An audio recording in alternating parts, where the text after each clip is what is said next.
বিসমিল্লাহির রহমানির রহিম। হে সমস্ত জগতবাসী, আজকের আলোচনাটি অবশ্যই মন দিয়ে শুনবেন। আজকের আলোচনাটা কি হবে, যে মানুষ কোন আমল কোন সাধনা করলে তার নামাজ পড়ার সময় থাকে না, কিংবা তার জন্য নামাজ নিষেধ হয়ে যায়, বা তার জন্য নামাজটি উদাও হয়ে যায়।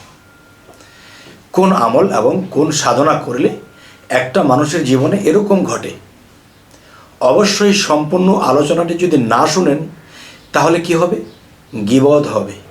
আর গীবতের কথা আল্লাহ কি বলেছে, সূরা হুজরাতের মধ্যে আল্লাহ বলেছেন, তোমরা নিন্দা করো না, পশ্চাতে তোমরা গীবত করো না। গীবতকারী নিন্দাকারী মৃত ভাইয়ের মাংস খাওয়ার সমান। অবশ্যই তোমরা মৃত ভাইয়ের মাংস ভক্ষণ করিতে চাও না। অবশ্যই সম্পূর্ণ আলোচনাটি না শুনলে আপনারা অনেকে গীবত করতে পারেন। অবশ্যই থাম্বনেলে যেভাবে পেয়েছেন ঠিক পুরোটি ভিডিও দেখবেন, আর না হয় কিন্তু বোঝা যাবে না। তো এবার আসব যে দেখেন, ধ্যান কত প্রকার, সাধনা কত প্রকার। যাই হোক, আজকে ধ্যানের মধ্যে যাব। ধ্যান কিন্তু সালাত, ধ্যান কিন্তু নামাজ। সেটা কীরকম, যেমন মনে করেন পৃথিবীতে অনেক সাধক আছে, অনেক সুফি লোক আছে যে আল্লাহর পথে নিজের জীবনটাকে বিসর্জন দিয়ে দিয়েছে। তো এখন আমরা যদি ওরকম বিসর্জন দিতে পারি আর ওরকম ধ্যান করতে পারি, তাহলে সেই মানুষটি জন্য নামাজটি থাকে না। যেই রুকু সেজদার নামাজটি ওই ব্যক্তির থাকে না। আর এটির প্রমাণ আমি দিচ্ছি। সেই বিষয়টি হলো, দেখুন যে নবীর সাহাবাদের মধ্যে যাই, এমন কিছু সাহাবা ছিল সবসময় নবীর প্রেমে, আল্লাহর প্রেমে চোখ দিয়ে দরদর করে পানি ঝরত। আর যেদিকে তাকায়, যেদিকে চায়, সেদিকেই নবীকেই দেখতে পায়। চোখের পাতায় সবসময় ভাসতেই থাকে। তার যখনই মনে চাচ্ছে সেজদায় পড়ে যাচ্ছে, সে যখনই এদিকে সেদিকে তাকায় শুধু নবীর চেহারাটাই দেখতে পায়। আর বেলায়েতের যুগে আল্লাহ কি বলেছে, হে রাসূল, আপনার হাত আমার হাত। রাসূলের হাত কার? আল্লাহ যদি বলে হে রাসূল আপনার হাতই আমার হাত, রাসূল বলেছে বেলায়েতের যুগে কামেল পীর মুর্শিদগণ, তাদের হাত আমার হাত। তাহলে তিনটা হাত একটা হাত। তাহলে অলি আউলিয়া কামেল পীর মুর্শিদের স্রোতকার, এই স্রোতটিও কিন্তু রাসূলের, আর রাসূলের স্রোতটাই কিন্তু আল্লাহর। তো এখন যে কথাটি বলবো, যে উঠতে বসতে চোখে পানি ঝরছে, যখন খুশি তাকে সেজদা করছে, টাইম গাইম নেই। একটি সেজদা হলো রুকু, এরপরে সেজদা, আরেকটি সেজদা সরাসরি সেজদা দিয়ে যাচ্ছে, যখন তখন চোখে ভাসছে আর সেজদায় লুটিয়ে পড়ছে। এটার কোনো টাইম টেবল নেই। আর টাইম ছাড়া নামাজ কই? যেমন 5 ওয়াক্ত 5 বার একটা ওয়াক্ত করা আছে, আর ওই ব্যক্তির জন্য সে সর্বদা সালাত কায়েম করছে, সর্বদাই সে নামাজেই আছে, চোখের পানি ঝরঝর করে পড়ছে। কখন সে মিথ্যা বলবে, কখন সে লোভ করবে, শুধু সবসময় তার ধ্যানেই আছে। আচ্ছা, হাঁটা চলা খাওয়া কাজ করা, ভাত খাবে তার নাম নিচ্ছে, হাঁটছে তার নাম নিচ্ছে, এরপরে কিছু কাজ করবে তার নাম নিচ্ছে, যেদিকে তাকাবে তার নাম নিচ্ছে, তাকে সামনে চোখেই ভাসছে। তখন এই ব্যক্তিটি, দেখেন নামাজ ফার্সি শব্দ, বাংলা কি? স্মরণ করা। যদি স্মরণ করা হয় তাহলে এই ব্যক্তিটি কিন্তু 24 ঘন্টা স্মরণ করছে আর চোখে পানি ধরে ঝরছে। তাহলে নামাজের বাংলা যদি স্মরণ করা হয়ে থাকে, তাহলে লোকটা যদি 24 ঘন্টায় স্মরণে থাকে, তাহলে সেই নামাজটি কখন পড়বে? সে তো নামাজের মধ্যেই নিয়োজিত, সে তো স্মরণের মধ্যেই নিয়োজিত, আলাদা করে নামাজ কখন পড়বে? তাহলে এক দেশে লাইলি, আরেক দেশে মজনু। একজনের শরীরের মধ্যে গরম ফ্যান ছিটা দিয়েছে, আরেকজনের শরীরে খসে পড়ছে। ভক্ত যদি আঘাত পায় তাহলে লাগে পীরের গায়ে, আর পীরের গায়ে যদি আঘাত পায় সেটি ভক্তের গায়ে টের পায়।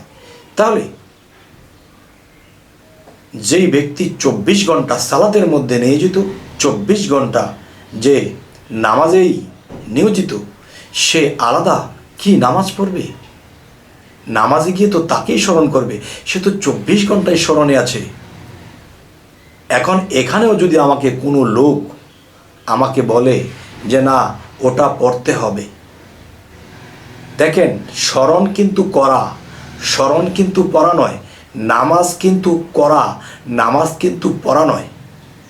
আচ্ছা গেল এটা। হযরত মুহাম্মদ সাল্লাল্লাহু আলাইহি সাল্লাম হেরা পর্বতের গুহার মধ্যে তিনি কিন্তু কি করেছেন? ধ্যানের দেশে ছিলেন। তিনি হেরা পর্বতে 25 বৎসরে ঢুকেছেন। 15 বৎসর পরে তিনি হেরা পর্বত থেকে বের হয়েছেন। তখনও কিন্তু তার কাছে ওয়াক্তি নামাজটি আসেনি। তখন তিনি কি করেছেন? ধ্যানেই ছিলেন, আল্লাহর ধ্যানেই ছিলেন। নামাজ তিনি কবে আনলেন? তার যখন 52 বৎসর বয়স হইল, আল্লাহ যখন দাওয়াত করলো, মেরাজে গিয়ে আনছেন। সেটা 52 বৎসরে আগে কি করছেন? এই আগের কাজটি যারা না করতেছে তারা কিন্তু নামাজে স্থির থাকতে পারে না। মসজিদে ঢুকেছে বডিটা নিয়ে, মনটা বাহিরে রয়ে গেছে, ব্যবসা বাণিজ্যে রয়ে গেছে। যাই হোক, আজকের আরও একটি আলোচনা এর সাথে করে দিয়ে দিচ্ছি। সেটি হলো ধ্যান কত প্রকার। একটা হলো খাওয়া দাওয়া চলা ফেরা সবসময় স্মরণ, মানে সবসময় তার নামাজ চলছে। আর সেই নামাজটি কেমন হচ্ছে? চোখের পানির সাথে হচ্ছে। আচ্ছা, এ হলো একটি ধ্যান, সর্বদা তাকে ধ্যান করা, তাকে ভালোবাসা। আরও একটি হলো কি? রাতের যখন গভীর হয়, পৃথিবীর মানুষ যখন ঘুমিয়ে নিদ্রায় চলে যায়, তখন সেই ব্যক্তিটি চোরের মতো উঠে যায়, কেউ যেন টের না পায়, উঠে আসে ধ্যানের দেশে ডুবে যায়। সেই ধ্যানের দেশে যখন ডুবে যায়, তখন তার এই ভিতরে একটা মানব দেহ, একটা মোবাইল সেট, আর এর মধ্যে যে সিম আছে, সেই সিমের সাথে আল্লাহর হট কানেকশন হয়ে যায়। তখন সেই ব্যক্তিটির মধ্যে এলমে লাদুনি এসে যায়। সেই ব্যক্তিটির মধ্যে আল্লাহর তরফ থেকে হট কানেকশনের মধ্যে খবরাখবর হতে থাকে। হে সমস্ত জগতবাসী, আজকের এই কথাগুলো এমনই কথা যে সাধকের মনে রাখবে গাথা। আর এই কথাগুলো কেউ যদি শোনে এবং মানে এবং এরকম রঙে রঙিন হতে পারে, সে অবশ্যই পৃথিবীতে একজন শ্রেষ্ঠ ব্যক্তি হবে। আল্লাহ কিন্তু বলেছে যে লক্ষ লক্ষ নবীদেরকে প্রেরণ করেছেন, পয়গম্বরদেরকে প্রেরণ করেছেন, এর মধ্যে সকলে কিন্তু শ্রেষ্ঠ হতে পারেনি। শ্রেষ্ঠ নবী আমরা 4 জনকে পাই: ঈসা, মুসা, দাউদ, জবরুল্লাহ, মোহাম্মদ রাসূলুল্লাহ। তাহলে বান্দার তো অভাব নেই, লক্ষ কোটি, এর মধ্যে গোটা মুষ্টি কয়েকজন শ্রেষ্ঠ হয়। আর সেই শ্রেষ্ঠ হতে হলে আমাদের কি করতে হবে?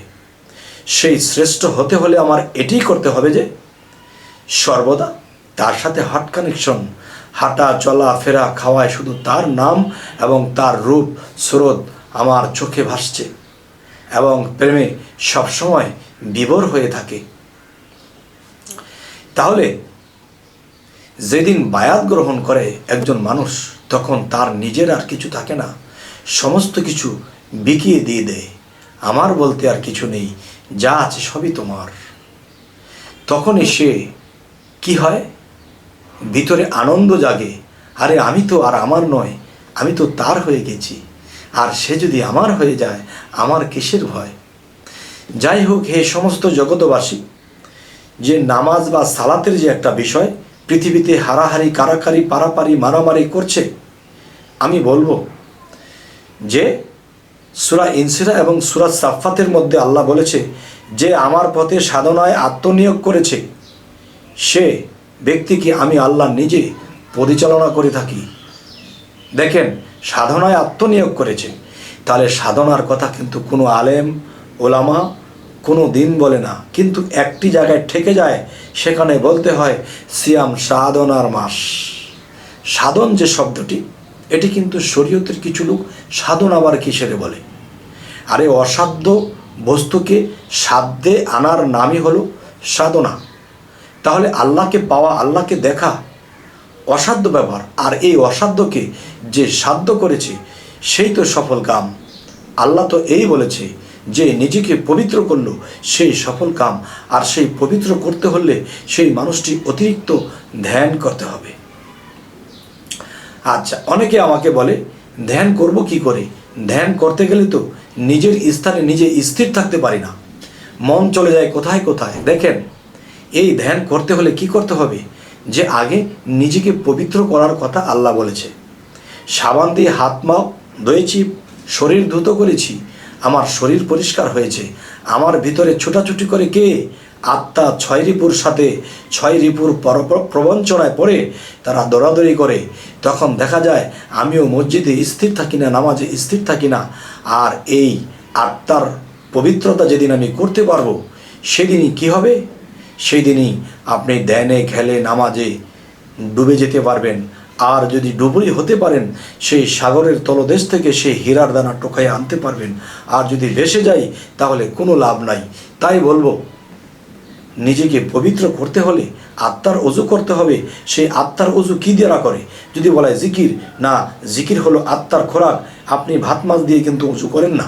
তাহলে সেই আত্মার খোরাক যদি হয়, সেই আত্মার খোরাক হলো জিকির, তাহলে আত্মার ওযু কি দ্বারা? এই জিনিসটা জানার জন্যই একজন কামেল মুর্শিদের কাছে যেতে হয়, যে আমার আত্মা পবিত্র হবে কি দিয়ে। তবে হে সমস্ত জগতবাসী, আজকের এই আলোচনা আপনাদের সামনে করলাম আমার দিল খোলাভাবে। আপনাদের কেমন লাগলো অবশ্যই জানাবেন, এবং পরবর্তীতে আপনারা কি ধরনের আলোচনা চাইছেন অবশ্যই জানাবেন, এবং আমাদের চ্যানেলটিকে সাবস্ক্রাইব করে রাখবেন, পরবর্তীতে যেন ভালো আলোচনা এনে দিতে পারি। সকলেই ভালো থাকবেন। আল্লাহ হাফিজ।